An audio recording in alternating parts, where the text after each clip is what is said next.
Honourable members, thank you.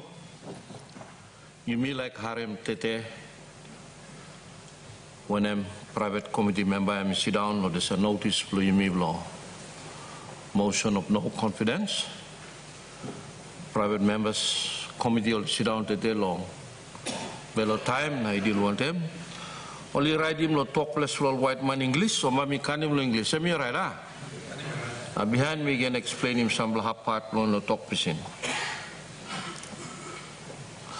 Honourable members, the private business committee met today during lunch to consider a notice of motion of no confidence in the Prime Minister, Honourable James Marape, received by the chair today.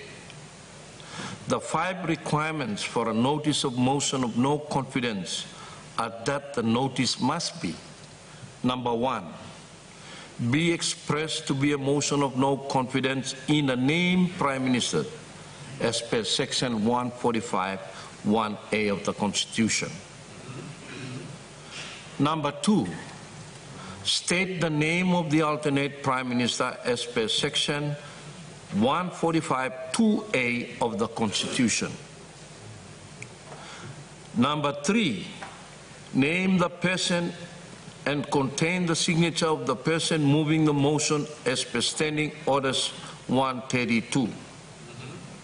Number 4, name the person and contain the signature of the person seconding the motion as per Standing Orders 132. And number 5, name the persons and contain the signatures of members of Parliament being not less than 1/10 of the total number of seats in Parliament as per section 145, 1B of the Constitution. All members of Parliament, behind him there's la pipeline, head la tok Mr. Pinis. Committee, you go through long and I look him. Number 1, in order. Number 2, in order. Number 3, in order. Number 4, in order. Number 5, in order.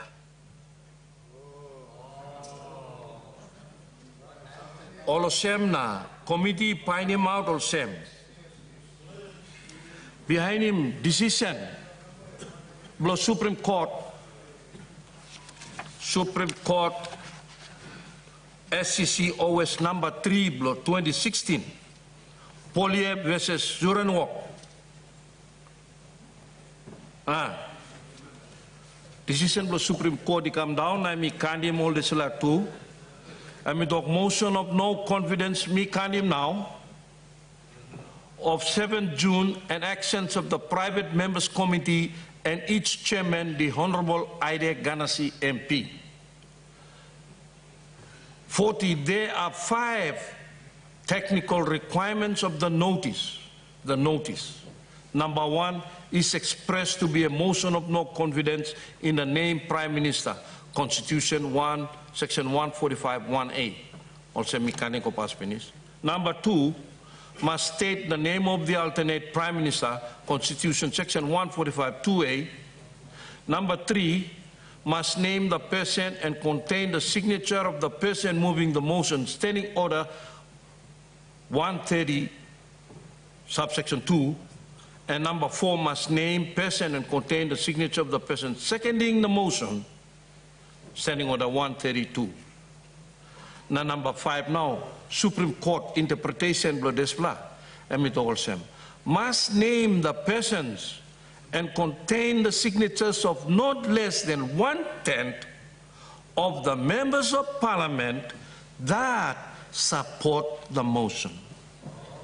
1/10 of the members of Parliament that support the motion which is moved by a mover and a seconder to blah blah blah this motion. So me explaining. That's as per the Supreme Court ruling. The total number of seats in Parliament. Total number of seats lo Parliament lo yumi M118. Now 1/10 belongen 11.8, you rounding up to the nearest number, 12. Me go through long motion, plus 13th February, now me go through long motion, long 14th February, where two play come, and me check him over the something and me straight, it contain him 12 la name start. Now motion blood tete, me hold him lo hand, me like talk kill lo Papua New Guinea.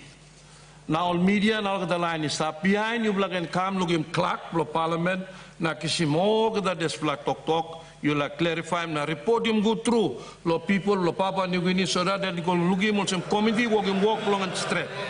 Laga time when him something he discuss lo flow lo parliament and public information. Public he get right lo save long and I'm straight. I'm now. So lo here lo this la motion. Lo this la page here, move up lo motion, Honorable Douglas Tumarisia MP, leader of opposition. Na second up longan, Honorable Sasindran Mutabel MP, move up na second I start. All 12 la man, all support him now. Lo page lo is the 1, 2, 3. Na ikam lo second page now, you now got 4. But 5, 6, 7, 8, 9, 10, 11, 12. Number 4 man, you know, stop. And me stop lo this la motion me hold him. So committee been got thinking suppose he got one bla legal era when him. You me less finish. You me bring him on this la pile gonna finish him. That's all this la. Constitutional requirement yeah. Na Constitution Supreme Court.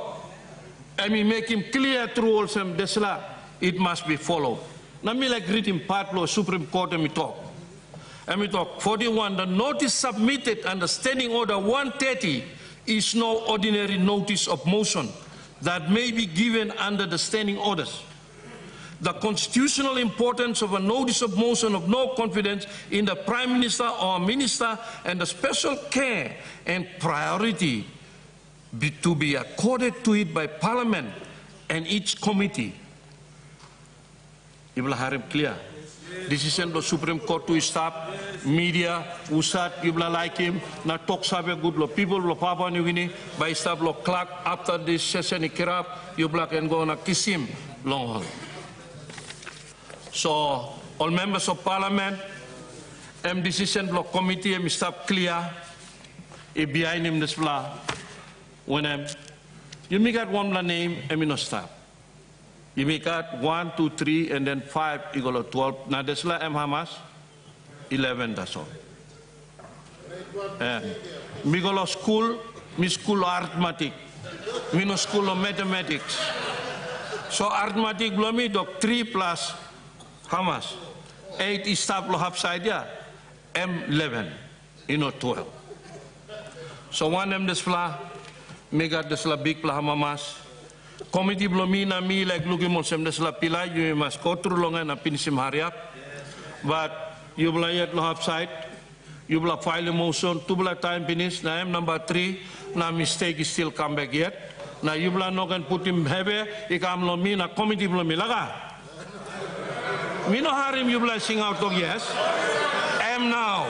Now me one bell that me na committee blomi but. Aswa ikam lo yubla yet so yubla now we got time lo straight him tete tomorrow na yubla can bring him tomorrow na next week 3-day private committee can deal one time. One this blood thank you throw me now talk sabe pinisken all media is stop yubla like simoga the paper come look him clock lo parliament lo this blood one time this la leader of government business. Mr. Speaker, I seek leave of Parliament to move a motion without notice. Is leave granted? Yeah. Leave granted, Mr.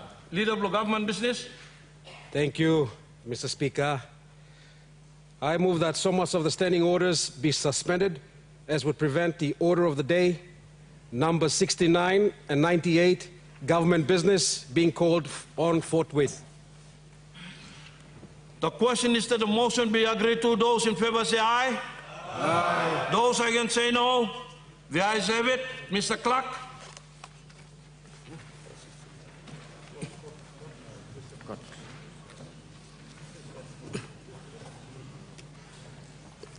Order of the day, number 69, Constitutional Amendment, Court Restructure Law 2023. Minister for Justice and Attorney General, third reading, second read, word opportunity for debate, and second vote from 15 February. 69.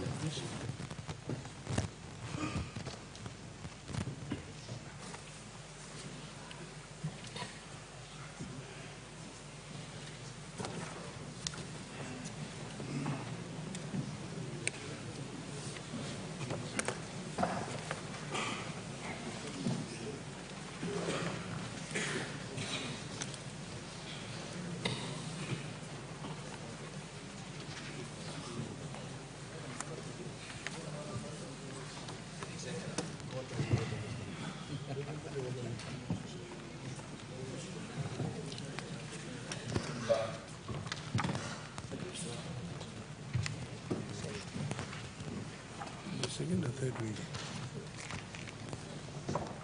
Third read. Have you got environment on today?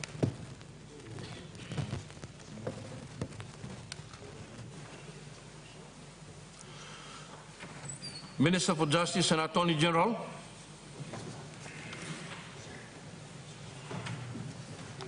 Thank you, Mr. Speaker.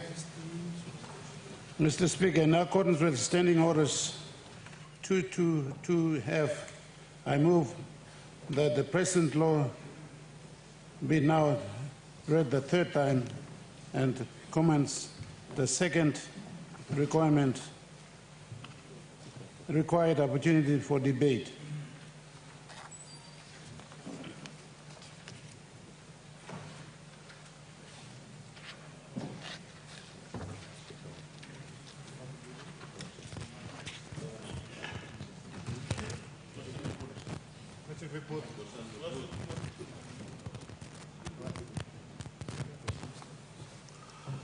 The question is the question be put.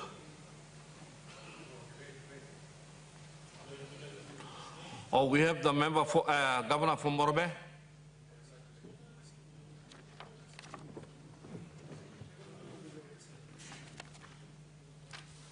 Governor from Morobe, you can make him debate, Blue. I rise to support the Honourable Attorney General,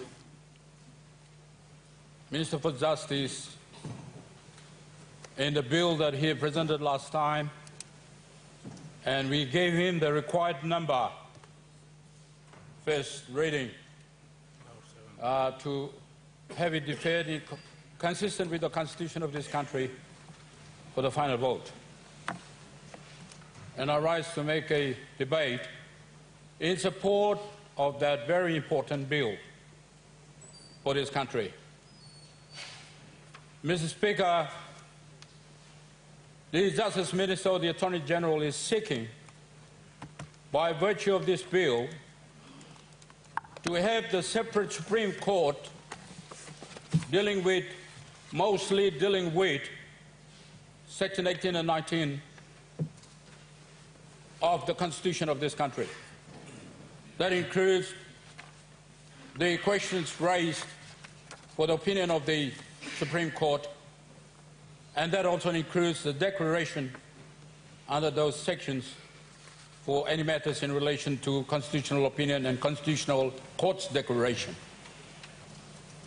Secondly, the Minister is seeking, by virtue of this bill, to have the separate Court of Appeal, that all of the cases heard in the National Court, and if the parties aggrieved by the decision of the National Court, they have the right under the Constitution to appeal to the Appeal Court for the final determination of the Supreme Court in the Appeal Court. That's what the Minister is seeking. And thirdly, the Minister is seeking that there should be a separate Supreme Court, most probably headed by the Chief Justice of the country. And in the second Supreme Court, we should be appeal court, to be appointed by virtue of that proposed bill to be the president, Mr. Speaker, to be the president of the appeal court, to deal with any of the appeal matters in the civil jurisdiction or the appeal matters in the criminal jurisdiction, to be heard by that appeal court. The constitution of that court may be 3 or maybe 5, depending on the decision of the president of the court. And secondly, in relation to the appeal court, the Supreme Court, the president of the court, usually I think the Chief Justice, is going to decide on the constitution of the Constitutional Court, the Supreme Court, as to how many are going to be there to hear the Supreme Court. In so doing, Mr. Acting Deputy Speaker, in so doing, in passage of this bill, final passage of this bill, will mean that there will be a separate Supreme Court in this country. And in so doing, there should be a separate appeal court of this country. In so doing, there will be a separate national court dealing with the civil jurisdiction and the criminal jurisdiction.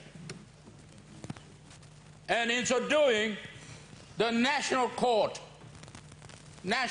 will be reserved to be hearing the civil court and the criminal court by a single judge, and they will be dealing with. And when they finish hearing of the matters in the civil cases or the criminal court, they will not be proceeding as now today, or at present time as I'm talking to you, to be in the Supreme Court as it is now. When they hear the matter in the national court, be it in the Supreme Court, and be in the in the criminal court and in the civil court, that's it, that's the end. They remain there. They don't become part of the Supreme Court, and they don't become the part of the Supreme Court and part of the appeal court. They remain there. And this is good. This is good, Mr. Minister. The bill is very good, because there's good wisdom in the proposed bill. There is a good wisdom in there. Because what we have at the present time is that the judges who hear the matters in the national court, and the matter is by way of appeal to the Supreme Court, the judges in the national court, they go to hear the appeal. Or friend will all stop lahab. We're all human beings, huh? We're all human beings. So I have him, me walking right here. That's what you go back in on appeal. Why can talk him for man belongen? And particularly in the election cases, now all these cases. I mean, all of us have been to court, huh? You know the story more. You mean Sawe, huh? Can court you carry go? You mean Sawe? I am man was up to you, huh? Oh, I'm man a bureau of you, huh? Or I am come to Supreme Court by me document. Me judge me talk to. Yes. I'll put a man no go judge. Me judge me talk to. That is why the judges of the National Court must remain the judges of the National Court. They hear the matter in the National Court. Whatever decision they made, that's it. If there is a great party taking the matter to the Court of Appeal, finish. There's a different judges appointed for the Court of Appeal. There are separate people. They're sitting over there. They will make a judgment based on the laws, based on the facts that is the records that is coming to the Court of Appeal or the Supreme Court. And they will deal with it fresh. And I agree with the Honorable Attorney General that we hope that in the matter of the Supreme Court, where the judges of the Supreme Court will hear it on matters of Section 19 and Section 18 on a constitutional opinion or a constitutional declaration by the Supreme Court, the Supreme Court, the judges appointed exclusively on the matters of the Supreme Court, and they have the jurisdiction as per the bill. They will hear the matters in the Supreme Court in the matters of Section 18 and Section 19 of the Constitution. Therefore, I support it. It will be first for them to hear. Same is true for the appeal court. Mr. Minister, I commend you. I commend you, seriously, I commend you on your proposal to recruit foreign judges to this country, to sit on the National Court and sit on the Supreme Court and sit on the appeal court. I commend you. Unfortunately, the quality of the lecturers at the Papua New Guinea Law School, with the greatest respect, is diminishing. Mr. Speaker, is diminishing. The Honourable Powis Pakop, the Governor for Central, the NCD, will tell you, he will fully concur with what I'm going to say. And Honourable Karenga Kua, the member for Sine Yongomul, will tell you. And those of us who have been to law school, the William Duma, Honourable William Duma, will tell you. And all of the lawyers that we went to school at our time, Mr. Speaker, all our lecturers came from Australia. All of our lecturers, they came from England. They came from Africa. They came from England. They came from Bangladesh. They came from India. They came from those countries. London. They're high quality lecturers and professors and the tutors. A lot of them have the international recognition. They're authorities. Like Professor Wellamantry, I give an example. Professor Wellamantry is a professor of jurisprudence. Field of law called jurisprudence, science of law. He's a well-known professor. And he was, once upon a time, he was a visiting lecturer of jurisprudence at the Papua New Guinea University, a law university. Internationally recognized, Mr. Speaker. And now, Court of Appeal President of Australia, today's Honourable Chloroquine Duncan Kerr. Chloroquine Duncan Kerr. No, chloroquine beli marasin nebloman. He was the QC. He was the QC representing Australia government. He was a member for Tasmania. He's now been appointed by the Labour Party as the President of the Court of Appeal of Australia. He was our lecturer. He was Mr. Honourable Powis Pakov's lecturer. He was the lecturer of Honourable William Duma and Karenga Kua's lecturer. He wrote a law on the annotated constitution of this country. It's the title. He wrote it. His authority. His authority, an internationally recognized authority. He taught us to the law school. Today, with the greatest respect, oh yeah, our guys have got the Master of Law and they got a PhD, but the quality of those people who are graduating from university is low, far from the ones that we graduated at the time. Far from it. And that is why, Mr. Speaker, I must minute stop, 10 minutes stop. Mr. Speaker, 10 minutes stop yet. Mr. Speaker, as the lawyers will tell you, in the court, you have to be a competent lawyer by virtue of the Constitution, Section 37. You have to be a competent lawyer to represent your client in the court. You can't be short of that. You have to be a competent lawyer. to represent any of the guys that are coming to court.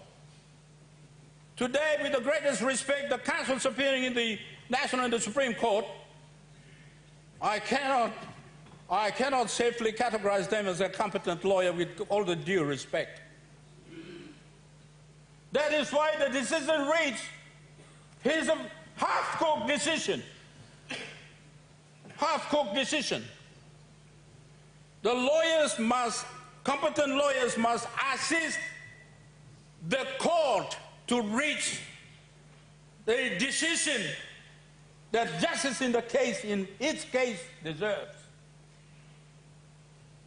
Not half-cooked justice, Mr. Speaker. That is why we need a competent lawyer in the court, and then we need a competent judges to hear the case. If we try to appoint an incompetent lawyer to the bench to hear the case, they give you the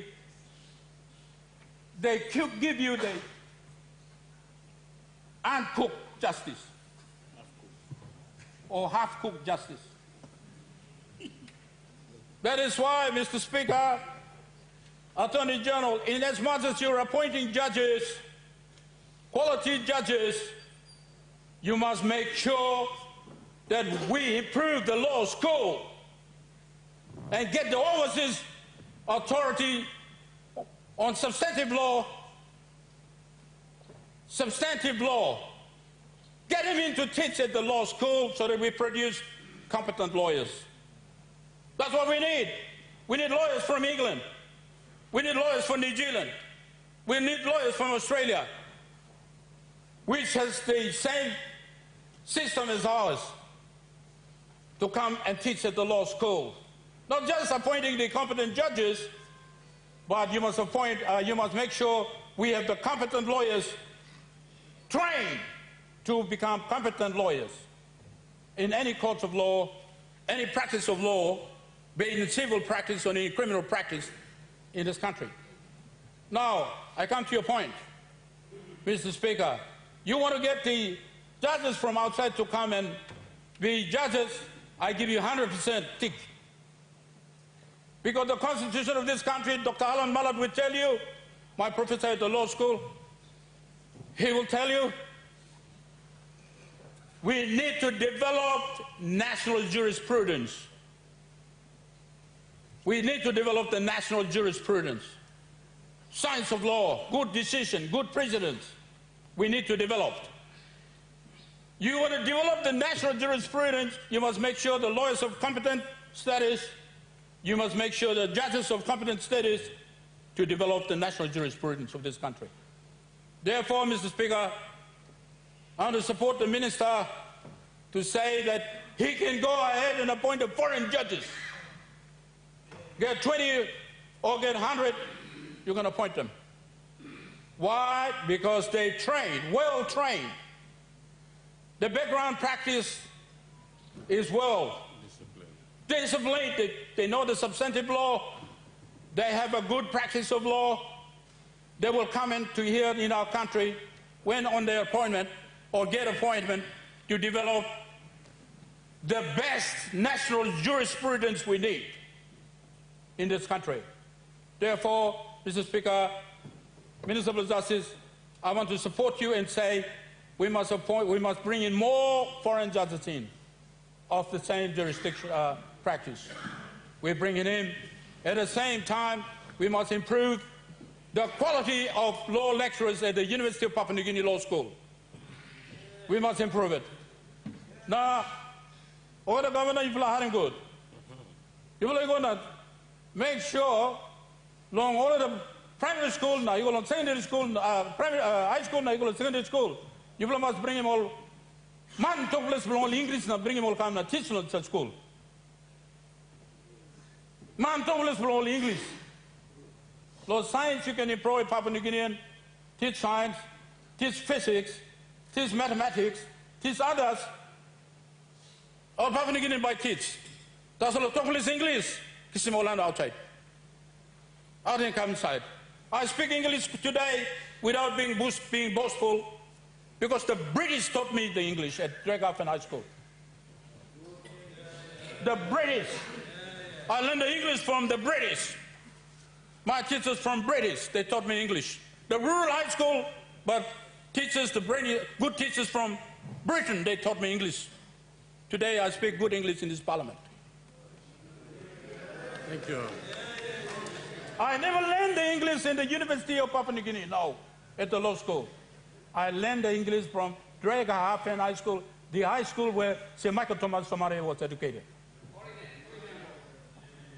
I got education from there. Therefore, we need to improve the English lesson at the high school, at the secondary school.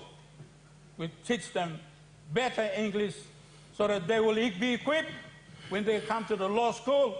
They will have no difficulty because the legal language is a very difficult language. Difficult language. And as long as you know the English language very well, you have less difficulty at the law school.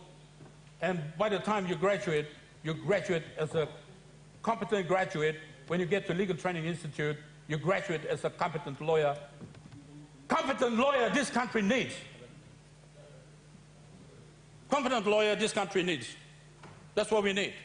So when you try to employ Papua New Guinea lawyers to become the judges of this country, they will be fit and proper person to sit on the bench to develop national jurisprudence by the nationals themselves. Of course, we can have some fellows from outside to come in and help us, but we will have competent people sitting on the bench, developing the national jurisprudence we need.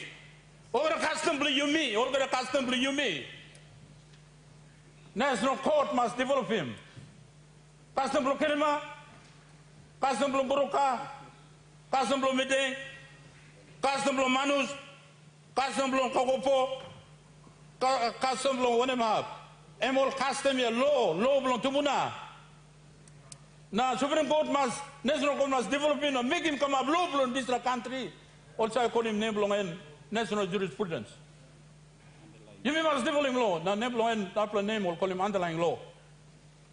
So today, you make him. Today, you make him. Now, you make him good because Ole Ablimia, full cook, and Tanya. That's why we're not getting there. So, the minister, what you've done is very good. We make sure that we have the foreign judges that come and help, but we need to improve the primary school, we need to improve the provincial high school, we need to improve the secondary, and we need to improve the law school in order to have competent lawyers there. Everything is governed by the law, whether you like it or not. This parliament passes the law and tell the Papua New Guineans to implement the law. Who knows I come to pass him one for something? Also pass him law. Now law is not silly good long end. When kind law? When kind law you mean implement him on governing this country? Good for law you need him on governing this country. That is why, Mr. Speaker, he like him support him through. You seem lovable, Mr. Ed. Thank you.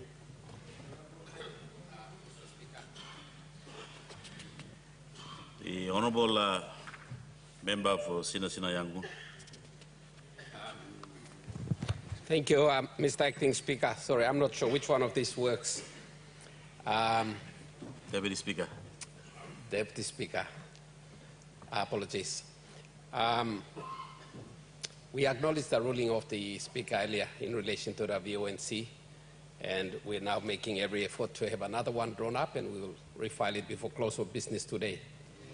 But coming to the issue on hand, the bill presented by the Attorney General, this Parliament will recall that when he presented it for the first and second reading, I was sitting over there, and I fully supported that initiative.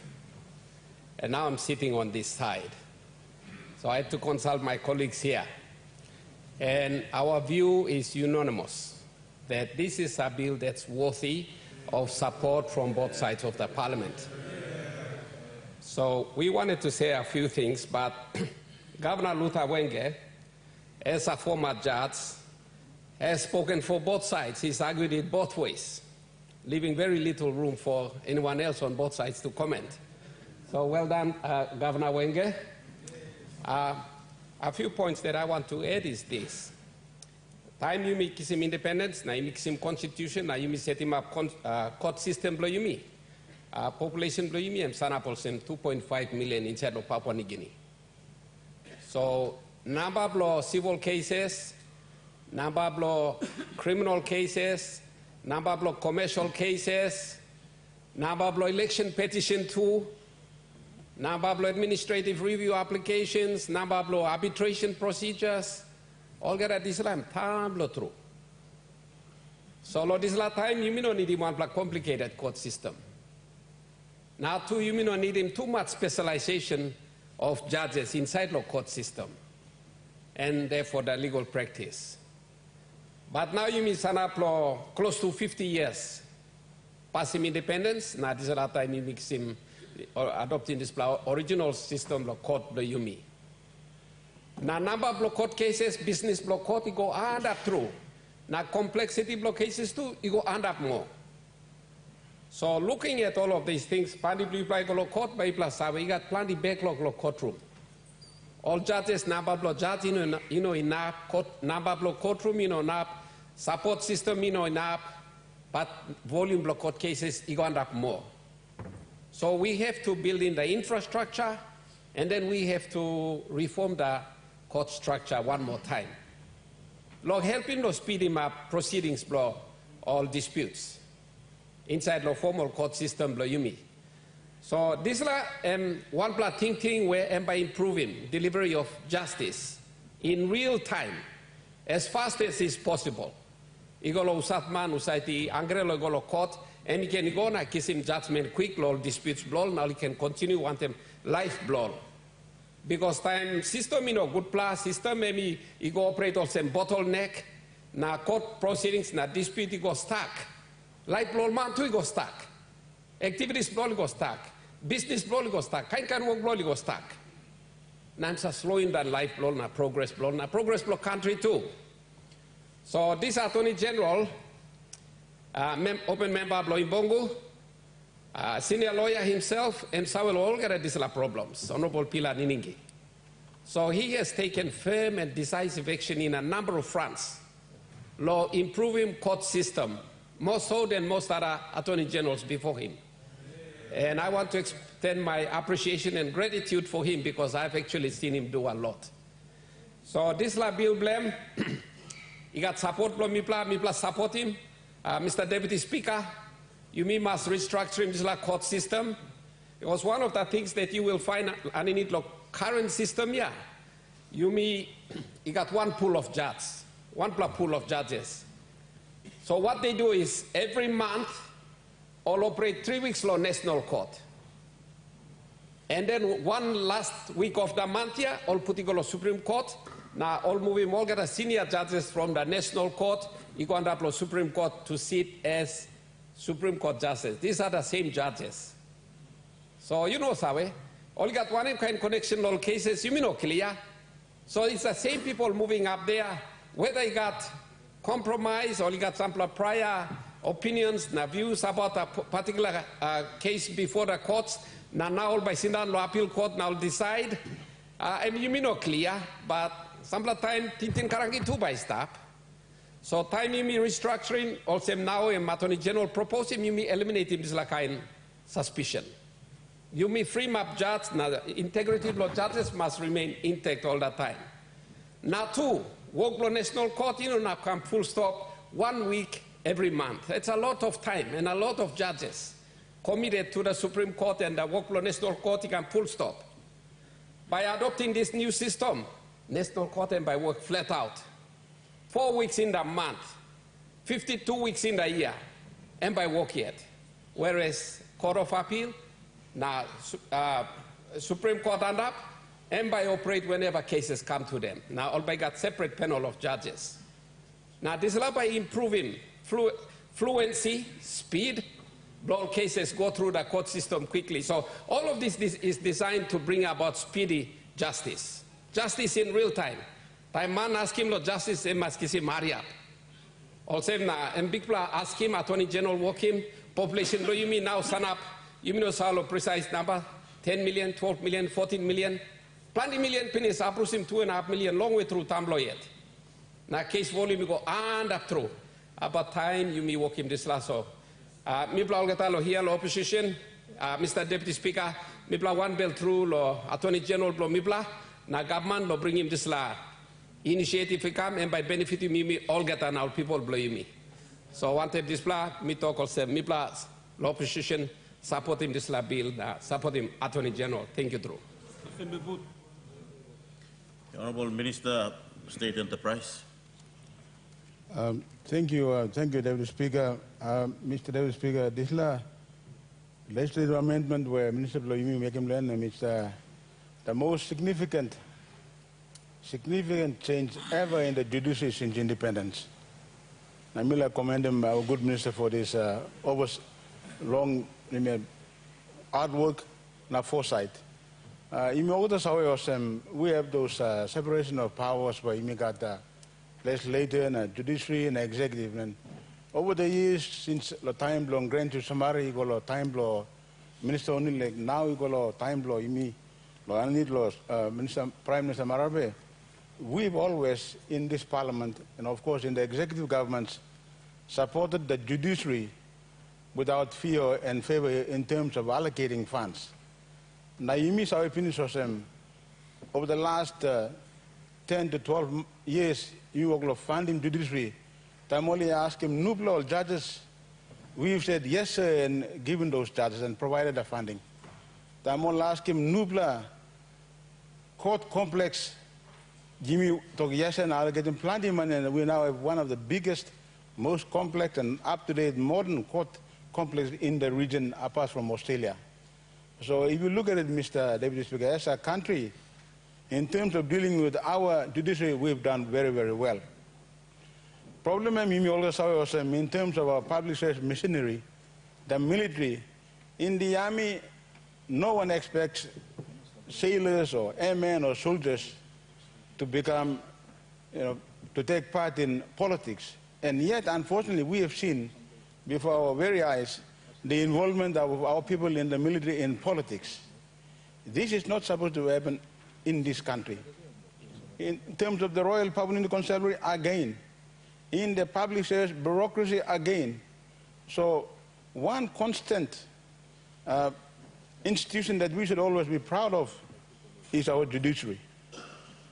And in a country where we have so many language groups and so many tribal and ethnic groups, the only thing that appears to be holding this country together is the rule of law.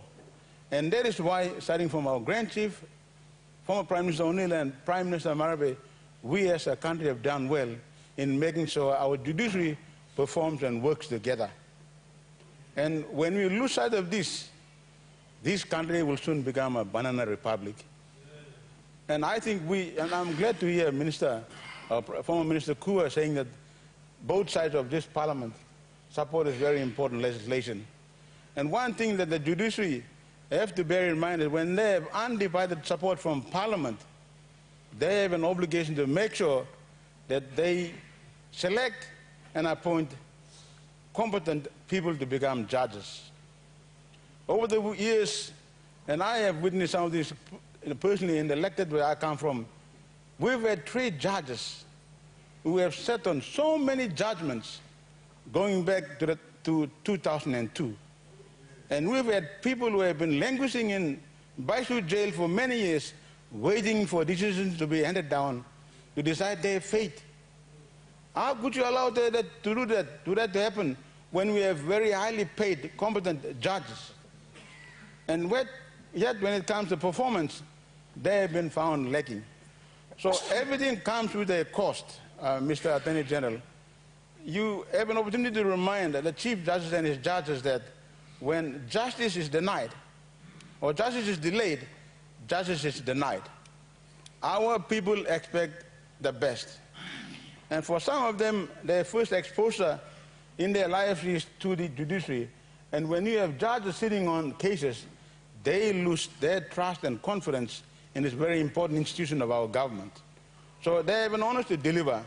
We as a country and government have delivered by making sure they are pretty well paid, they are probably housed, and they are well looked after.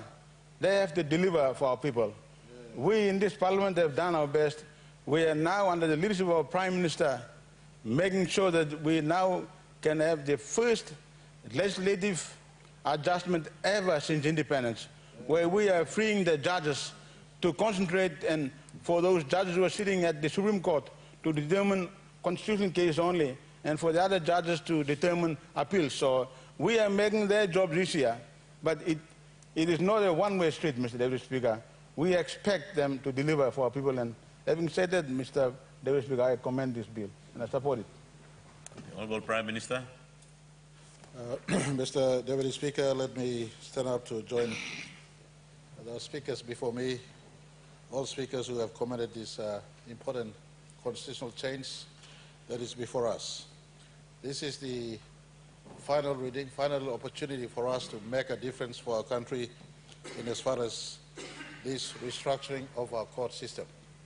And I want to place on record my commendations to our nation's Attorney General.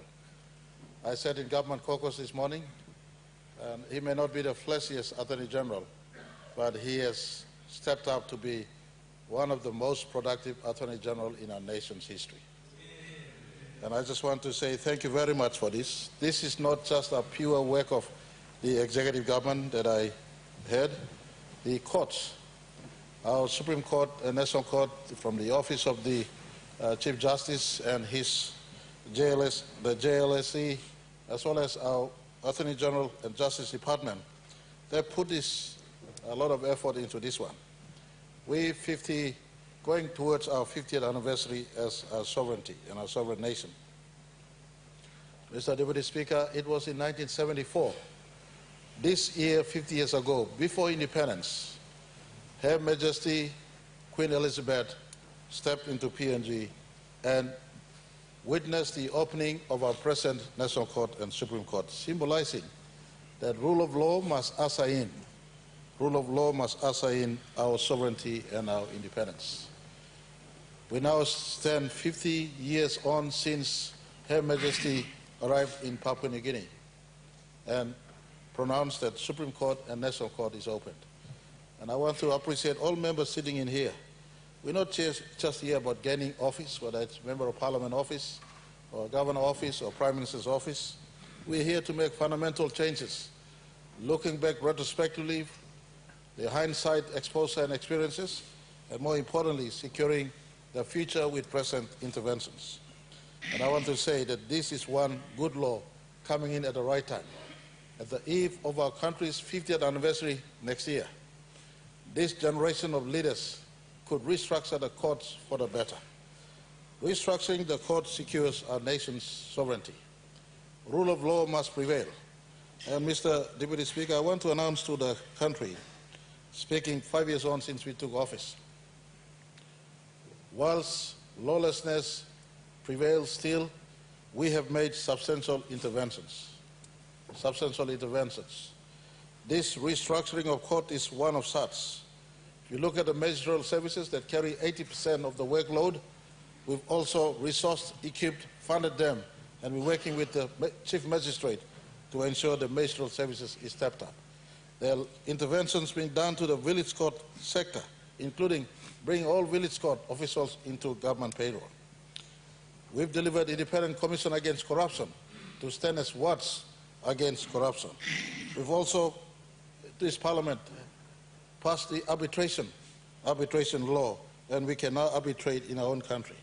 We've amended the earlier law to allow for judges to be increased from 60 to 200. We've started police retraining again. Last Friday saw 217 policemen and women. Of that, I'm advised that 26 are women. They passed out at Bomana, training that restarted again, that has been closed for over 10 years. 64 cadet officers were also trained. All of this is work input, inbuilt, to make our country safer, better, as we work towards the future.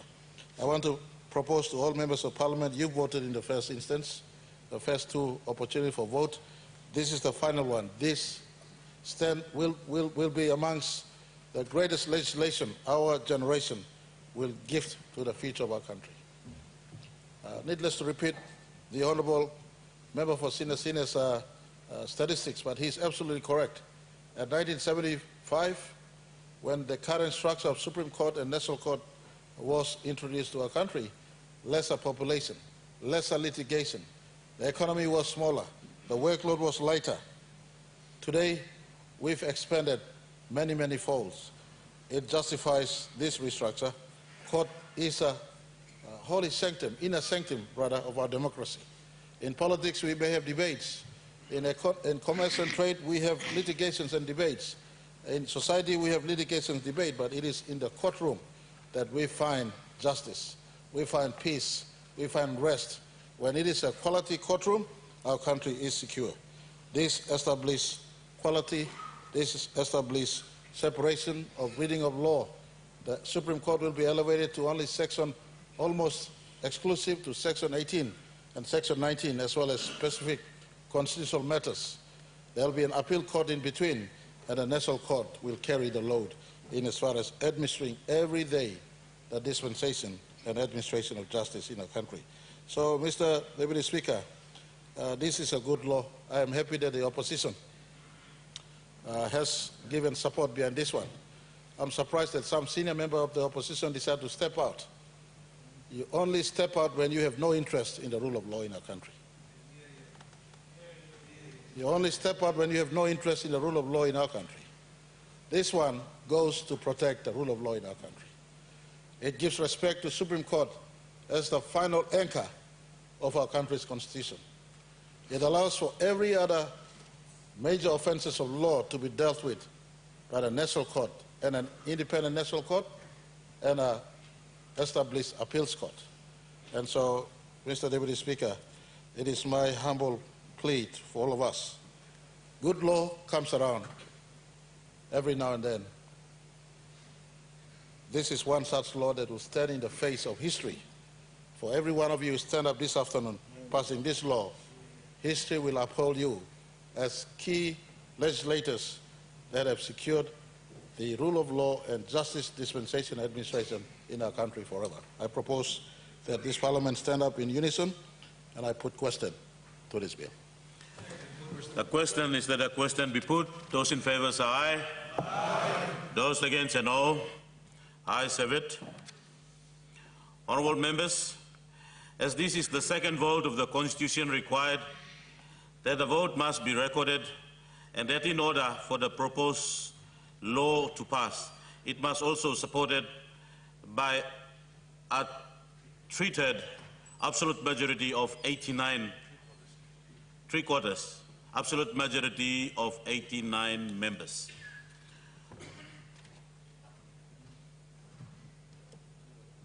Clerk, ring the bell.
Silence, close the door.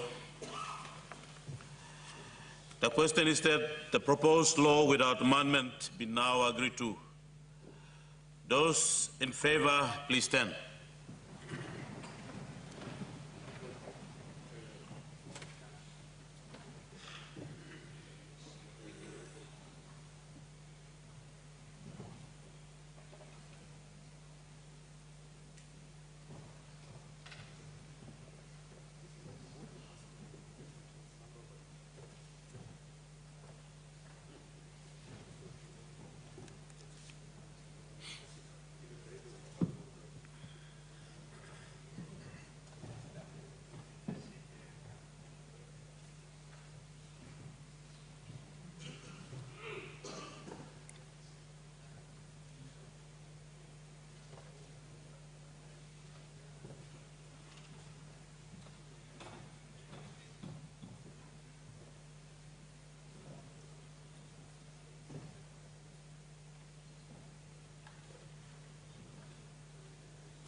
Honourable members, those against, please stand.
Honourable members, I have to inform the House that those who have voted in favour of the bill, 94, and noes, 1. Clerk. Third reading. A proposed law to alter the Constitution to include the Court of Appeal, the appointment of judges, the seniority of judges, and for related matters.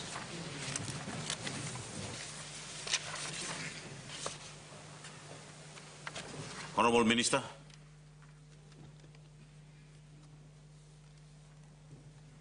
Mr. Speaker, I'd like to take a chance to thank you, Prime Minister, Deputy Prime Minister, Opposition Leader and Deputy Opposition Leader, all members of Parliament, ministers, and members. You stood. It's a very important occasion, a very important time where you have spoken, stand together, and this very important, we send in law in this country. Judiciary and one the organization and current country staff. Tami blakat fight to come long. Opposition and government will fight to come. Those times, judiciary and current country come. So me like to thank you all judges so far taking chance long current country come.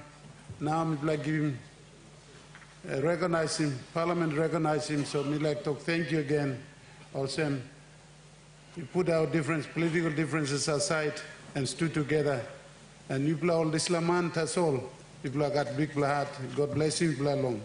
You stood for the country. It's one of those things that will go down in history. Last 50 years, nobody has got the strength to touch judiciary. All prayed, people you got prayed long enough. So now, with us, with this group, we're able to stand up and we improve the system. Thank you all for giving support to the judiciary and support to this country. God bless you all. Thank you. Clerk. Notice number 98, Minister for Justice and Attorney General. Minister for Justice.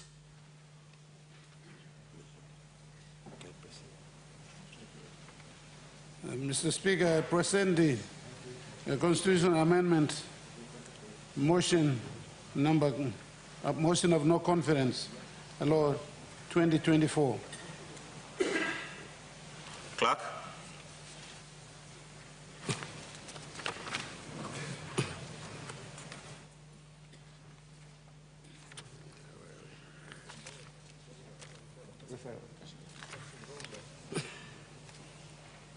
First reading, a proposed law to alter the Constitution and for related purposes.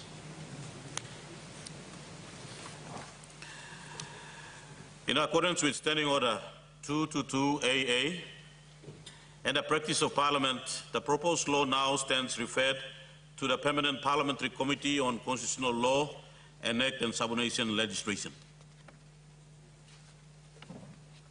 Clerk.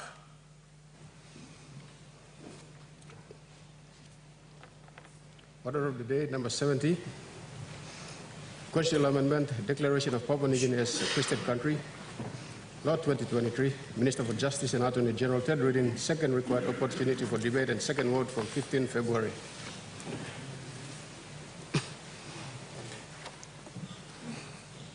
Honourable Minister. Mr. Speaker, I present the report of the Permanent Parliamentary. Sorry.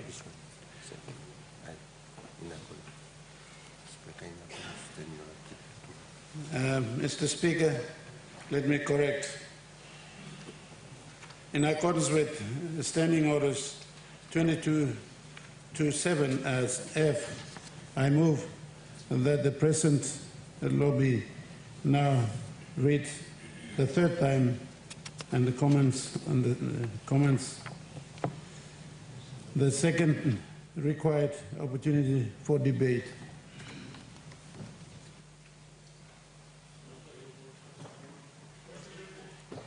The question is that a question be put. I'll allow you to make a debate. Honourable Provincial Member for Isipik. Thank you, Mr. Acting Speaker.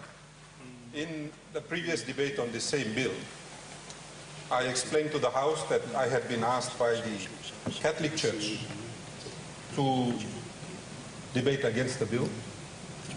And to preface my debate, I want to say that for the people of Sipik in general, we have been served by the Catholic Church for over 100 years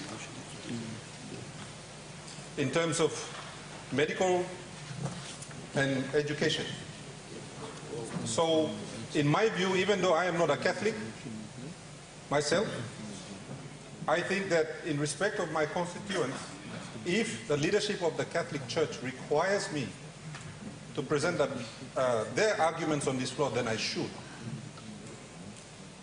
In addition to that, these interventions were actually made by the Catholic bishops to the Constitutional Law Reform Commission, and the Constitutional Law Reform Commission refused to accept the submission from the authority of that particular Christian church, Mr. Acting Speaker. So, what was presented on this floor was done without taking into account proper submissions written and presented to the CLRC. So in fact, it was a defective advice that was presented to us, Mr. Acting Speaker. Honourable Governor, we have a point of order. Prime Minister, what's your point of order? I think the bill was assisted by a report and the work from CLRC. And I just want to place it on record. The bill came through the due process. The Constitutional Law Reform Commission gathered views of our people. 97% of our people expressed that this Parliament declare our country as a Christian country. Honourable Governor, I'll allow you to... Thank you, Mr. Speaker. I mean, these claims by the Prime Minister of 97% of the people of Papua New Guinea agreeing, he needs to present such evidence on this floor. Yeah. The Catholic Church represents at least 30% of the population of this country, at least. And they are the authority on matters to do with religion in terms of Christian religion. Now, by you mean on a harim talk blol. And when I'm kind leadership where authorities on matters such as this only present him argument blol, now you mean ignore him. I don't think that's good enough, Mr. Acting Speaker. So, here is a document by the Catholic bishops. Honourable Governor, we have another point of order. The Honourable Member for Okapa, what's your point of order? I believe you are a chairman of the CRC. Yes. Aye. Point of order. Let me hear Mr. his point of Speaker, order. thank you, Mr. Speaker, for giving me this time to respond as the chairman of our Constitutional Law Reform Commission. Huh? Sorry? Honourable Member, and if you'd like to debate on the statement made by the Governor, I would not allow you to, but I can allow you to make a debate after the Governor as a chairman. I'll hear your point of order. What's your point of order? My point of order is that, yes, in fact, the invitation was given to some of the, all the churches in the country to come and contribute on that, terms of reference as we carried out across the country. Some came, some didn't come, so this is something that I can report to Parliament probably in the next session from, as I get advice from CLRC, but I was there physically myself, Mr. Speaker, to carry this out. Thank you, Mr. Speaker. Mr. Speaker, point of order, please. Honourable Opposition Leader, I have to make a ruling on the member's point of order. I think I understand that the member of Okapai is also the chairman of the committee, and he's trying to explain on what the committee have been doing in order. This is the debate in what the bill is in front of us, and allow the governor to continue on to his debate, and whoever or even the chairman want to so in debate in correction of other statement I can allow that to happen. I'll allow the governor to. Thank you, Mr. Deputy Speaker. I think it clearly demonstrates that no report was presented to the Parliament. Yes, and so the statement by the Prime Minister is actually untrue. So what is the basis for all of this? So if I may continue, obviously, the Parliament is operating without the benefit of the report in order to pass this bill. I think we need to be clear on that. That's right. Now, if I may, this is from the authority of the Catholic Church, and I will present this on the floor as requested by them. I will not read through the whole thing, except to say that the Catholic bishops, and I quote, "Through this submission, the Catholic Bishop Conference intends to respectfully manifest that all considered, we do not deem it necessary to introduce amendments to the current PNG Constitution, particularly the preamble, the national goals, and the directive principles." Where it says, Section 45, freedom of conscience, thought, and religion. We basically answer no. Honourable Governor, we have a point of order. Honourable Minister, what's your point of order? Thank you, Deputy Speaker. I find it rather difficult to understand when the Archbishop of Catholic Church is the chairman of PNG Council of Churches, which is supporting this bill. Thank you, Mr. Acting Speaker. We'll take note of your point of order, Honourable Governor. Again, Mr. Acting Speaker, I hold an official letter from the Catholic bishops. My good leader does not have a letter supporting what he claims. So let me just say that. The Catholic bishops have a right to be heard on this floor. Yes. The Catholic citizens of East Sepik have a right to be heard on this floor. Respect him, all Catholic people blooming. And pass the roll, yeah? Go ahead, Governor. Can you sit down? Honourable, we have a point of order.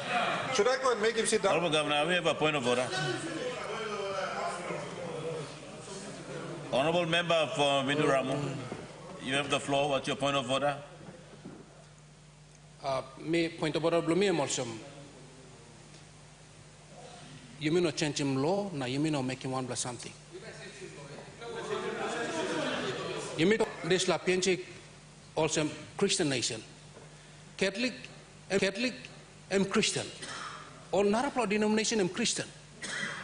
Why na you me talk plant along this plan? And point of order blumi. Thank you, Mr. Speaker. Honourable Member for Miduramu, I take note of your comment. It's just like you debating again the debate that is made by Governor. So enough, you had him time, Blomi, because Honourable online Governor, debate. Thank you. You still have 13 minutes to go. Take your time, Mr. Number one reason why all Catholic bishops, all is strong, also Yuminok and Senisim law, and only talk all same. Religious freedom is non-negotiable. We treasure our faith and we promote it.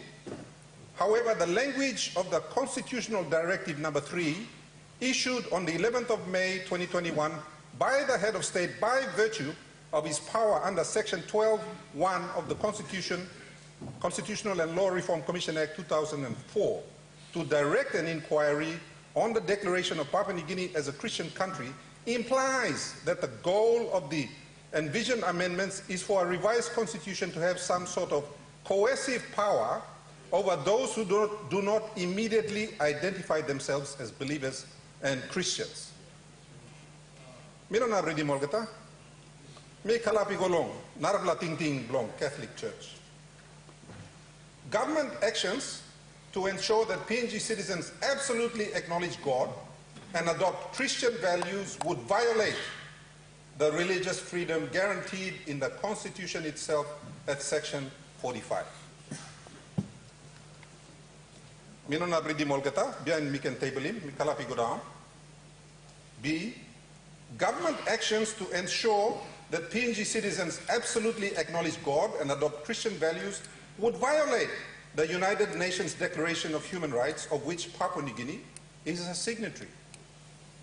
C, government actions to ensure that PNG citizens absolutely acknowledge God and adopt Christian values would violate teachings and documents of the Catholic Church, such as the Vatican Council declares that the human person has a right to religious freedom. This freedom means that all men are to be immune from coercion on the part of individuals or of social groups or of any human power, in such a way that no one is to be forced to act in a manner contrary to his own beliefs, whether privately or publicly, whether alone or in association with others within due limits. The preamble to the Constitution already pledges to guard and pass on Christian principles. Number 3, Christianity in Papua New Guinea is constituted of a variety of groups. It would be inappropriate and oppressive for the government to decide which set of beliefs counted as acknowledging God and adopting Christian values. For example, most mainline churches oppose polygamy. Would all PNG citizens be forced to adopt monogamy? What about the death penalty or other issues on which opinions sharply differ? Some Christians would support the death penalty, while others would not. Who would decide which group of Christians is correct? Is it the government of the day? That is simply unthinkable. Moving on, number 4, the Constitution was inspired and drafted by good Christian leaders. Strong Christian values are already present in the Constitution. They are expressed in the language of laws and rights, which is proper for a founding legal document. The Constitution is not a theological document. Hebrew and Christian scriptures that are ours now speak repeatedly of showing mercy, especially to the poor and unfortunate, practicing justice. Moving on. Proposal. In our view, there is no need for constitutional amendments to declare Papua New Guinea a Christian country. It already is one. Yes, yes. As Jesus told Pilate, "My kingdom is not of this world." It is inappropriate for the government to use its coercive powers and the courts to ensure that its citizens adopt certain religious practices and beliefs. It is not that I want merely to be called a Christian, but to actually be one. Yes, if I prove to be one, then I can have the name. Campfire, cross, battling with wild beasts, wrenching of bones, mangling of limbs, crushing of my whole body, cruel tortures of the devil. Only let me get to Jesus Christ. This is a quotation from Ignatius of Antioch, dated 108 years after Christ. While superseding the idea of constitutional amendments, a public declaration of renewed Christian commitment could be made and promoted by the churches in cooperation with the Parliament and the government on Independence Day, the 16th of September of every year. This would aim at upholding the true spirit of the constitutional preamble to guard and pass on to those who come after us our noble traditions and the Christian principles, and pass on to those who come after us. And reminding everyone of the constant efforts at humility, conversion, and inclusiveness that comes with it. Mr. Acting Speaker, Minoman Lolotu, Mr. Deputy Speaker, Tasolmi Karim, Tok Blong online is I lead him church no province Flomi, he can put him no here. But me table him. And I want to say to all those Christians that are in this house, one man much wiser than me once said, "One am something blow Caesar, you blah give him lo Caesar. One am something blow God, you blah give him lo God." This la house, built after the Abelam tradition, am house blow Caesar. Larim something blow Caesar, no can mix with them something blow God. Yes, thank you. Yes. No. The Honourable I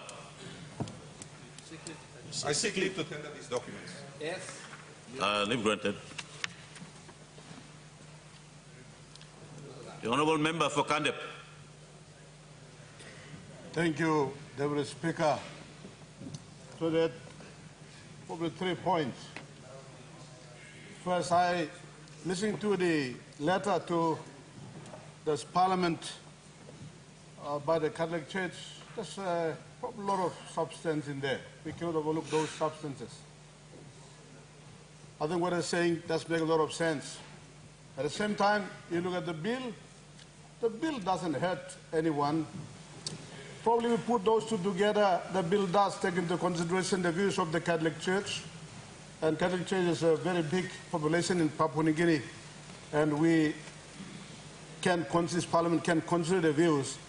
But the law that addresses the preamble of the Constitution by identifying Papua New Guinea as a Christian country, it probably does not really hurt the Catholic view.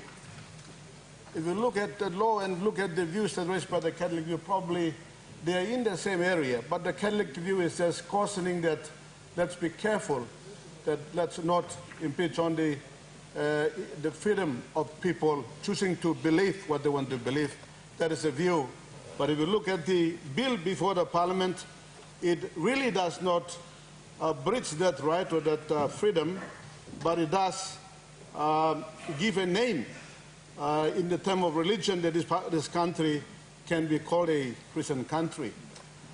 But that's my view, humble view, Mr. Speaker. I choose not to be a person who knows about the Bible because I'm not in that fraternity. I'm a politician, but I do borrow some wisdom from the book, from the Bible. And I like to humbly ask through you, Deputy Speaker, if my colleague members and PNG can look at Hebrews 8, verse 6 to 12, and I read this. It says, "For this is the covenant that I will make with the house of Israel after those days, says the Lord. I will put my laws in their mind and write them on their hearts, and I will be their God, and they shall be my people." What does that mean, Mr. Speaker? To write God's laws in our hearts means that we internalize internally within us, characteristically, the importance of those laws. We understand them, we believe them, we use them as the guiding principles of our lives, and we do so joyfully, not out of a serious or sense of obligation or requirement, but you do it because you do it cheerfully within your heart. I last time came from a more technical perspective, the same view, but I say that we have had the Bible on the floor, a 406 years old King James Version. I was one of those people that witnessed it coming to this Parliament. It has been here. Have we all on the floor of Parliament become very committed Christians? Have we changed and transformed our lives as Papua New Guinea changed? We may not have. We may have. The Holy Spirit knows. I think the most important thing that this Parliament should focus on while we have a bill that, or the law that says that Papua New Guinea is a Christian country, but I don't think that is the important part of it. It does give an identity to the name Papua New Guinea as a Christian country, but what is more important is what I've just read in the book, that every Papua New Guinean, they live internally a Christian country, and the right place to start is this floor of Parliament. The 406 years old Bible has been there. Have we lived a Christian people? Have we administered ourselves leaders in the decisions and everything we've been doing in the love for our people, to making our people's life become better, that we transform them, or have we not? This is the question we ask, because we've just had these terms in the book Hebrew that write the law of God in the heart, not outside there. The presence of this Bible 406 has not really seen much changes. So therefore, Mr. Deputy Speaker, I urge that let's become a Christian country by heart. And let me just say this analogy. Let me say I go to Bougainville, and the Minister Timothy Masio tells me, don't you come to Bougainville, it is full of gold there. It's full of precious jewels. Gum is just floating everywhere. You come and you'll get it. So Don Kompole from Kandip goes in there very happy, cheerfully to get gold and the precious jewels there. And when I go in there, none do I find, but I might find many, many stones. You might tell the world that Papua New Guinea is a Christian country. But when they come into Papua New Guinea, they find Papua New Guinea is not a Christian country. That is where the question lies. Thank you. The Honourable Governor for NCD. Thank you, Deputy Speaker, to giving me a chance to talk about this important amendment to the Constitution. Me na Honourable Governor, me na call him name longen. I think the government side, you may get a survey. Me to play decide to take neutral or abstain from this debate or voting, one way or another. Me to play recent, me to play.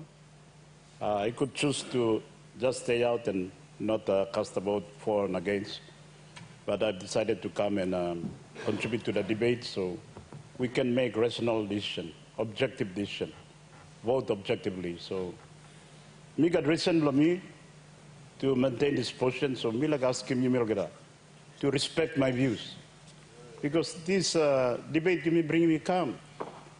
It is you can look at it's a bit of a divisive debate. I'm dividing you may go come here. It's sensitive. So you may abstain or against. People will say we are not Christians or we don't respect Christianity or this type of narrative by go on. So just the debate itself shows that why we should be cautious about this type of proposal. Some reason for me like explaining me yet. I have got the greatest respect for Christianity. Where I can attend services, I go. Support more Christian activities, I go. But I come from a background or minority part of our country where during our parents' time or ancestors' time, we decided to leave the Christian church, especially Catholic church. So I've been brought up in that environment. And we have thrived with or without Christianity. So me like just explaining this background. So when we have this type of debate, remember there's minority people in this country. They might belong to other faith or they might not have any faith. Christianity and belong Constitution, the Constitution already recognizes it. So it's very profound already in the Constitution. And in our practice and life, you miss, pronounce most of the time. Here in Parliament, we don't start our session without prayer, the Lord's Prayer. And so it's not something me believe that we have to reassert and reconfirm it. I think as the member for Kandip talk, it's better to practice it and not just profess it. So, but coming back to the rationale, I think Prime Minister got the rationale long and Minister, Attorney General.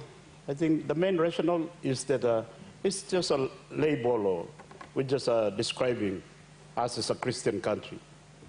Now, what I want to caution us is that even just by labeling, putting that label, it creates division. So let's look at the world. If you look at the world, some Islamic or Muslim line, they prefer to have an Islamic state. And who are this Islamic state? By you looking at them, maybe Pakistan is declared as an Islamic state. They've pronounced it. Maybe in the constitution. I think when Afghanistan, now Taliban go back now, they've declared it as an Islamic state. Maybe Saudi Arabia is an Islamic state. Iran, of course, is one of the countries that is, declared itself as an Islamic state. It's in the constitution. It is in how it runs its country. From the parliament, they go down. So you will judge him how those countries has been faring. Of course, some are developing well, but some all got problems because they come up with this label that we are an Islamic state. Okay, you may look Indonesia on the other side. It is predominantly an Islamic country. About 90% are Muslims. but they don't pronounce themselves as an Islamic state. They still recognize themselves as a secular state because the state is there for everyone. There's no need for them to label. You may look all Christian countries or predominantly Christian country in the world. United Kingdom, where Anglican come along in, they don't call themselves a Christian state, but they still thrive and survive and they prosper and they conquer the world. Germany, I think Lutheran, they come from Germany, all the Protestant church, they come from Germany, and the constitution does not declare Germany as a Christian state. And all the Pentecostal, they came from the USA. I don't see in the constitution of the USA that it's declared as a Christian state. But the US is thriving. It's the biggest economic and military power in the world. China, well, they proclaim as a communist state. So they try to adhere to live to that. Whether they practice it fully or not, but they still allow Christianity to some extent. It exists in China. So my main contribution to this debate is that I think you should be cautious that label can also create problems, create division. Just because here we are trying to just label that our country is a Christian state. I think the second point I want to emphasize is that we need to look at the state. What is the state, character of the state? Yes, we are predominantly Christian, but should we say that as a Christian, predominantly Christian, we need to affirm this in the Constitution, or should we recognize ourselves as a secular state? And I think the founders of our state, they recognized this and they left it as it is, that we affirm our Christian values and we affirm our, right to freedom of religion, but we don't declare our state as a Christian state because it's supposed to be a secular state. It's here for everyone. Believers, non-believers, Christians, Hindus, Muslim, Baha'i, whichever. Just questioning you, this. Papua New Guinea is a diverse nation. We have 1,000 tribes, 860 languages. We have many faiths. Some have no faiths. We have different cultures and tradition and song and dance. And that our diversity is our strength. It's a very, important asset that we have. All the rest of the world are becoming monoculture, mono music, mono food. It's becoming boring. Papua New Guinea is a diverse nation. It makes us outstanding and unique. And it is our asset that we can promote to the rest of the world. So, just cautioning you, despite you got right, like you line when I support him, you can support him. Everybody's got the right to vote and choose whichever way you may choose. All opposition line, you play like support him or not, you play it. I think for the Papua New Guinea, I think this debate should not define like who votes for and against is a good Christian or bad Christian. Or good and bad Christian is, Mr. Deputy Speaker, it depends on your practice. It's what we do that defines us. It defines you and everybody. Not what we say. There's plenty of time we talk, we are this and that, but in practice we are not. So I just want to emphasize that point, so we like Lucimos, and thank you, Mr. Deputy Speaker.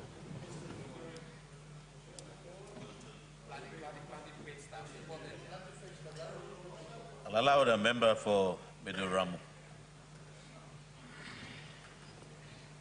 Thank you, Mr. Speaker, Deputy Speaker, for giving me time to make him debate.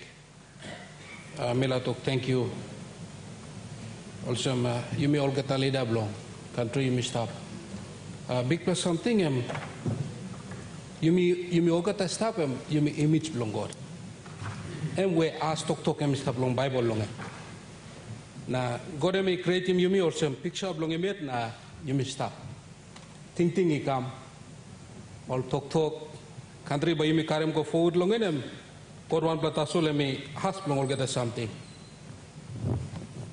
Yumi banona tok lo no good blongem or good blah blongem no God. God give him ting lo yumi. This blah ting and one blah tasol by take him lead long yumi. Me like make him lead like debate or so. Me look him lo district blow me na lo province blow me look him. Plenty time law and order problem. Community is away bagara but church me go sit down longen. Catholic go stop, Anglican go stop, Lutheran go stop. One denomination stop longan. All people respect him display. Way name Christian stop long. Now plenty issue belong law and order is come up because all people respect him God now only pray him so time this something come up only say stop is. Now community stay down good. You mean government you mean late long move long fix him law and order. That's all time. Church and sit down. People respect him, only stop. And one plus something will fear him God now. This is a place and stop God. Even though mask and bush place, service no go back. Talk long God and stop long and name church go sit down long and all people respect him now. Look out him service blow government. Now church. One blood thing blow me. Me look. Big blood something problem and walk come up. Church walk long go pass long. Settle him, sit down long man Mary. Big block fight come up, church and me go pass. Law and order go back, church and me go give him belly long to plus side with them, bring him peace, man Mary sit down good. Drag body round long street, me look him there. I'm drinking beer and make him here. Police walk fight him, bagrab him about lo make him but time church go in church. Drag body and me respect him God na. And me come back and sit down easy.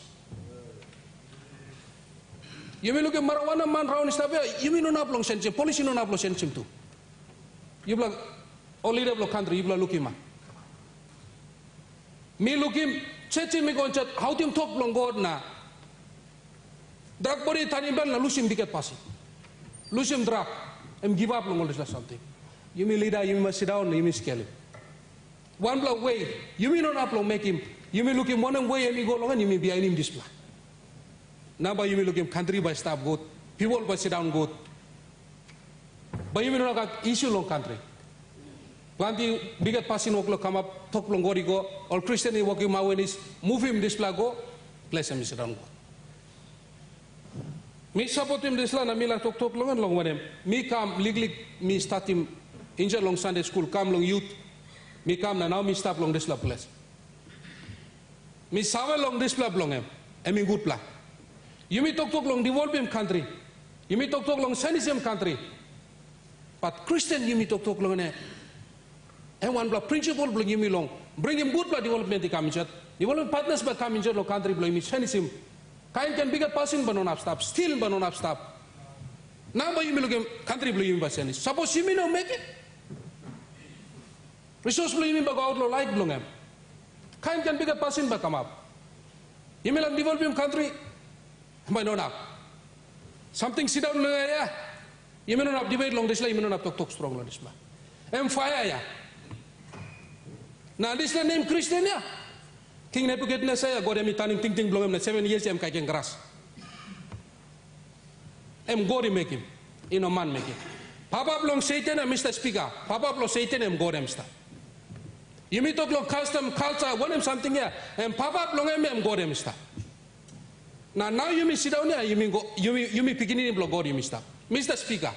Deputy Speaker. But you don't have debate na talk planting. Go and give him ting lo me enter so. So me support him this la bill. You may not talk planting. One em ting come but please. One em like long God you may man by non upload. You may not upload rausim na you may not fiction. Em God em final man so em by make him. You may like long you me em tasol yes. Em not like long God no long like you me. Em by non go through. But me support him this la bill. Thank you Mr. Speaker.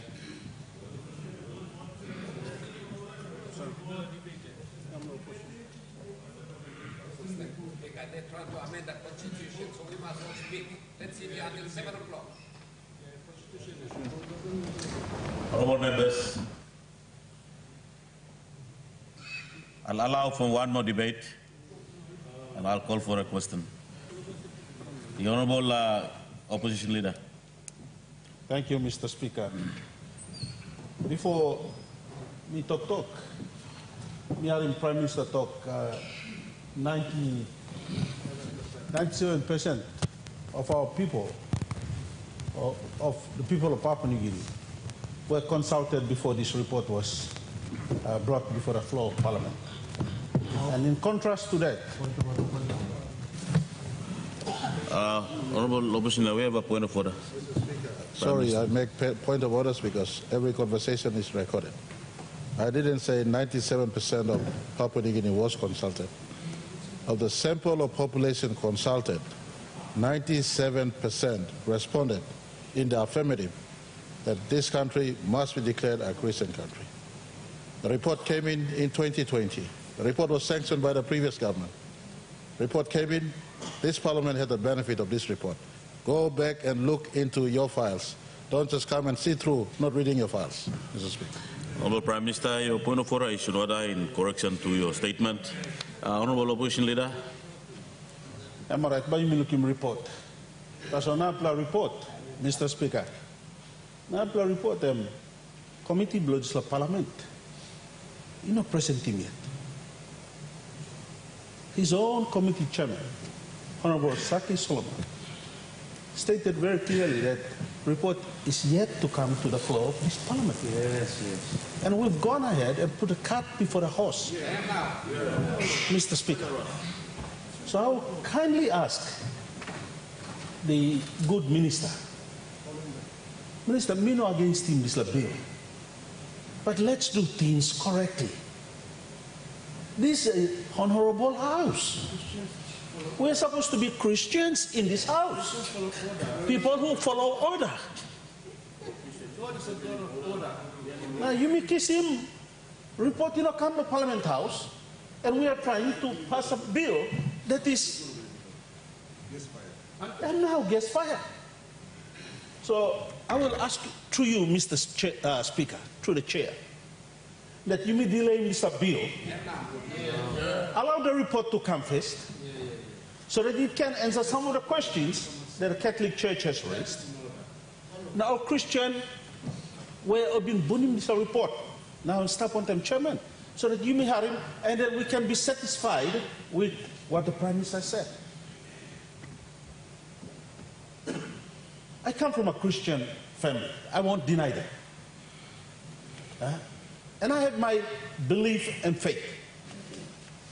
That's all. You cannot be judged as a Christian. It is something blow, lewa blow you, heart blow you. And something blow 1-1. I cannot come over and say, my Deputy Prime Minister, you're a Christian because you are like this and like this. You cannot see a person as a Christian from outside. It's whatever that bursts from inside that reflects out of you. It makes you a Christian when your heart is correct. Also, Mr. Speaker, my debate will be very, very short. We have put the cart before the horse. Let's get it corrected first. Let's bring the report before this House. You may have a reading report. You may have a Maslow report. Now we come and support this bill. We'll come and support this bill. Minister, I will not debate against you today. My debate is very clear.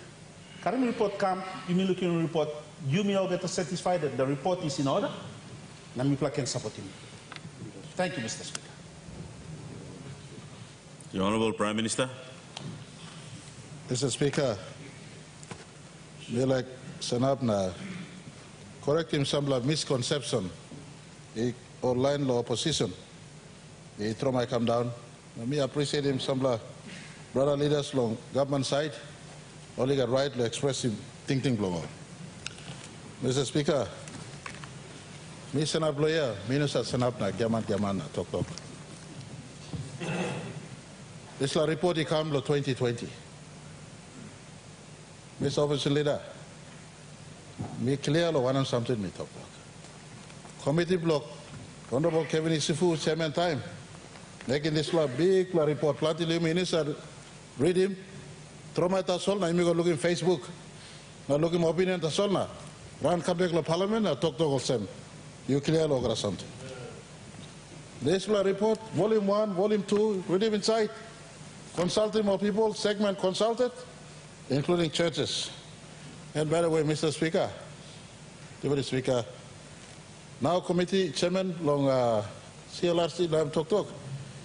All not law work and make him reconfirm again, including Prime Minister people must vote him, including some of the fundamental issues for constitutional mistake and make him all this law work again. But earlier work him stop. Stand up the solo declare in PNG Christian country. Specific church to affirm that this law must be constructed. Now, people behind him recommendation of people that this law come inside. Call office people. We can excuse him or remember you come law 2022 general election. But opposition leader, you know me mid last last parliament. Suppose you know sir reading more report of parliament and now yet now mark lo yet. Mark lo yet. Well, Prime Minister, we have a point of order. Opposition leader, what's your point of order? Prime Minister seems to be contradicting what his chairman has said. Chairman blame now to so talk. Report blame is yet to be presented. Yes, he's talking about that report. If that report is already been presented, why are we wasting money on another report? Honorable Opposition Leader, your point of order is out of order. Prime Minister. Mr. Deputy Speaker, choose you these days whom you will serve. Choose you these days whom you will serve. Mr. Speaker, you get law come, you decide law one and vote. Right below decide. You let law vote, people are not forcing you. Simple as that. Your choice is manifested in your vote choice. And so when it comes, you debate, but you manifest your fullest expression in your vote. And so, Mr. Speaker, I want to give assurance to everybody who's not a Christian in this country. We are not removing your right to exercise practice of religion and your choices. Again, those who do not read Constitution, just like you haven't read this one, you will be nodding your head and ignoring this. Go and read Section 45 of our national Constitution. Mr. Speaker, I have it right here. Section 45 of our national Constitution says, subsection 1, every person has a right to freedom of conscience, thought, religion, practice of his religion and beliefs, including freedom to manifest and propagate his religion and beliefs in such a way as to not to interfere with freedoms of others. With subsection 3 too, please. Of course, subsection 3. No person is entitled to intervene unsolicited into religious affairs of a person of different belief. Yeah. It consolidates this position. Mr. Deputy Speaker, I am not a learned lawyer like some on the other side. Members, order. Mr. Speaker, and when this law is passed, you are fully entitled to take it to the courts. And court can read just like you do in many occasions. But Mr. Speaker, the entire Section 45 of our Constitution is totally congruent to freedom, Section 50 freedom rights, Section 45 freedom rights, Section 46 freedom rights. Mr. Speaker, this one is amendment to the preambles. And you ask, practicing lawyers here, is the preambles an enforceable law? The preambles aren't enforceable law. It's definition of who we are. Is it? Up to you. Our government policy is such. When you're in government, you can declare otherwise. Mr. Speaker, you have freedom of right not to vote. That's your choice. We propose this law. Up to you. You make the choice. The process of Parliament. Mr. Speaker, I want to give assurance to those who care to listen. This law is amendment to the preambles. It says, in the original Constitution or the existing law, just for the record, so we get this debate right. It doesn't alter substantially our national identity, except it inserts substance. A, it continues on, united in one nation, it continues on, acknowledge and declare God the Father, Jesus Christ, the Son, and Holy Spirit as the creator and sustainer of the entire universe and the source of power and authorities delegated to the people and all persons within the geographical jurisdiction of Papua New Guinea. Subsection of the fifth goal is amended. It just inserts the Christian principles and inserts another word called improve there and places the word Christian. Just in the preambles, Mr. Speaker, the enforceable law is section 45. The practice of Christianity or other religions is secured in section 45. It guarantees in that place, it anchors in that place. But in the preambles, this government on this side, this government, with no reservations, no shame, we want to declare our country a Christian country. Choice is yours, Mr. Speaker. The question is that the question be put. Those in favor say aye. Aye. Those against say no. No. Ayes have it. Honourable members, as this is the second vote, the Constitution requires that the vote must be recorded, and that is in order for the proposed law to pass. It must also be supported by a two-thirds absolute majority of 79 members. Honourable members, the Parliament will now vote. Clerk, please ring the bell.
Let me go.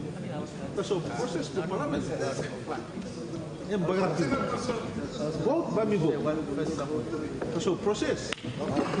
You must complete the process. Opposition leader, so in vote play you, so you're not going to talk out the vote play you now.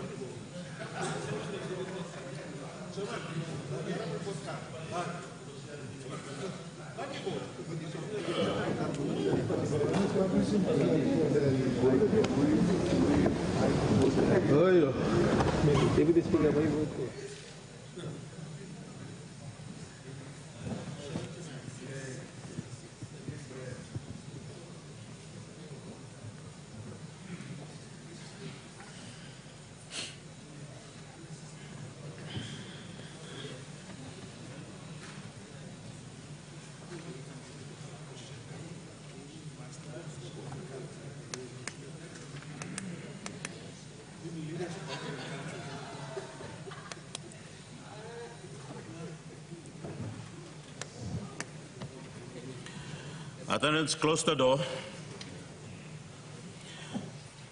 The question is that the proposed law without amendment be now agreed to. Those in favor, please stand.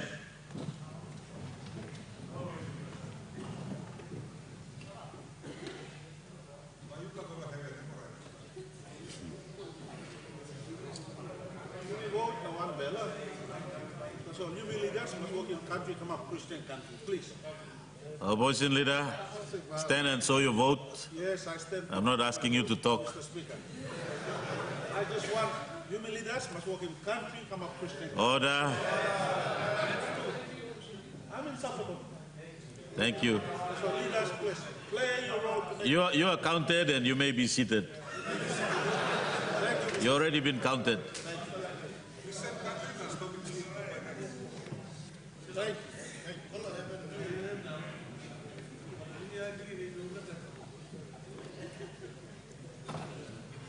It's not a matter of going to heaven or going to hell. This is to vote to the bill that is on the floor. Order.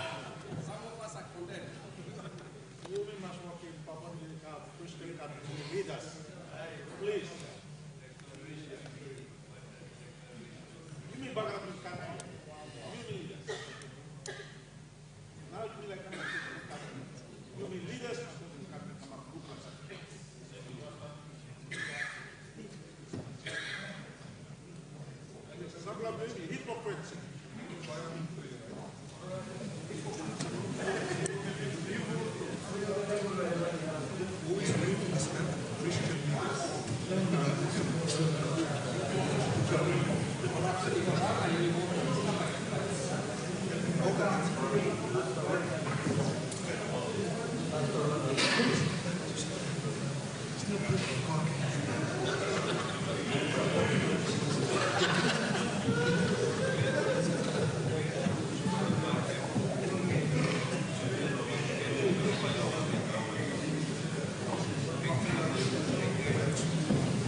Opposition leader.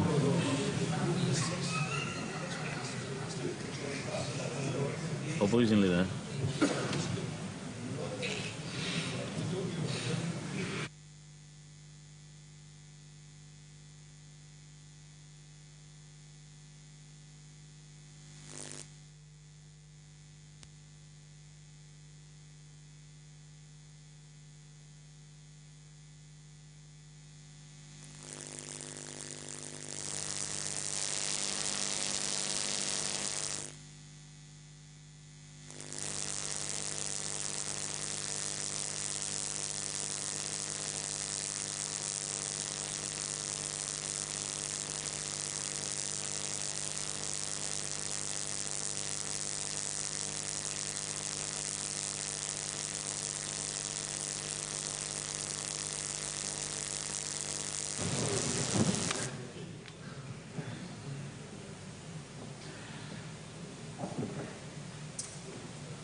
All right, now, sir, you know, like him, you stand up.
Honourable members, vote Playumi Sanap Osem. Olaini Sanap supporting Bill 71. Olain Isanap against him 10. Prime Minister. That Parliament rescinding this vote, please. The question is that the motion be agreed to. Those in favour say aye. Sorry, Mr. Speaker. Me clearly, Pastor. Oh. You know explaining motion, you know got enough vote long this la bill is sustained. So because no got enough vote long this la bill is sustained. Number is short long, only 71. You may need him 8 more, 79. So one time this law me move that this law Parliament he rescind him this law vote. Now business is started law government notice. Thank you, Mr. Speaker. The question is that the motion be agreed to. Those in favour say aye. Aye. Those against say no. I say it.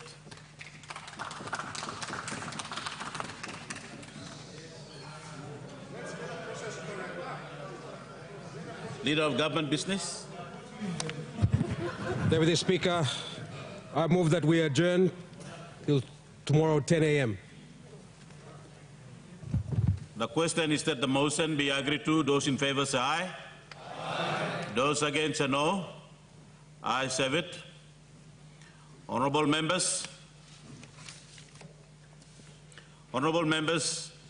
before I adjourn Parliament, I'd like to inform the Parliament that at 15:07 p.m. the Speaker have received a new notice of motion of no confidence in the PM.